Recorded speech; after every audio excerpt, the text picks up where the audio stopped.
Violent video games. Most experiments into the effects of violent video games are done with college students. Researchers divide them into two groups. One plays a violent game, the other a non-violent game. Then researchers measure how students in each group feel and how they behave. Now, you can't give young people guns and knives to see whether they'll kill each other after playing a violent video game, so scientists have come up with other ways to measure emotional responses. Social psychologist Brad Bushman decided to show students violent pictures. One of a man shoving a gun down another man's throat, a second of a man holding a knife to a woman's throat. What we found is for people who were exposed to a lot of violent video games, their brains did not respond to the violent images. They were numb, if you will. Bushman also had the students blast each other with loud noises. We're going to keep the volume down, but in the experiment, this is the kind of sound students inflicted on one another. And they could make it as loud as a smoke alarm, if they wanted. Some students got really mean. Everybody was more aggressive if they played a violent game than if they played a non-violent game. And the more numb they were, the more aggressive they were in terms of blasting their opponent with loud noise through headphones.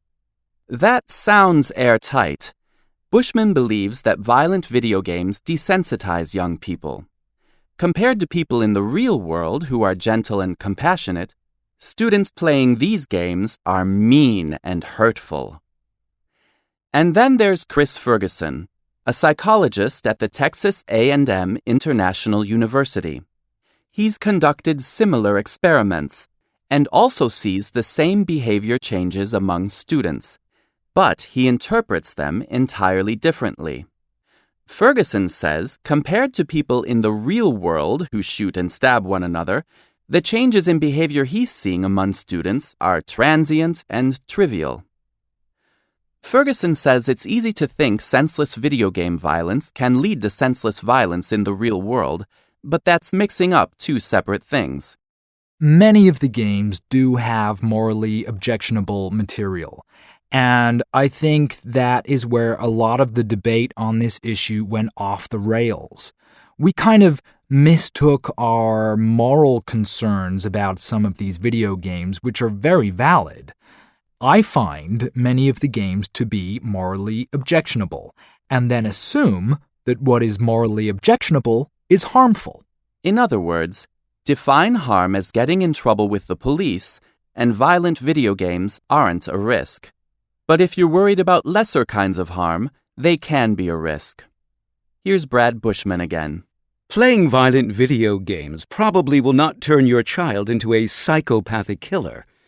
But I would want to know how the child treats his or her parents, how they treat their siblings, how much compassion they have, and so on. So it turns out that the dueling scientific studies really aren't at odds with each other. They just make different assumptions, which may be why Bushman and Ferguson agree on one thing. As fathers, they've banned their own kids from playing violent video games.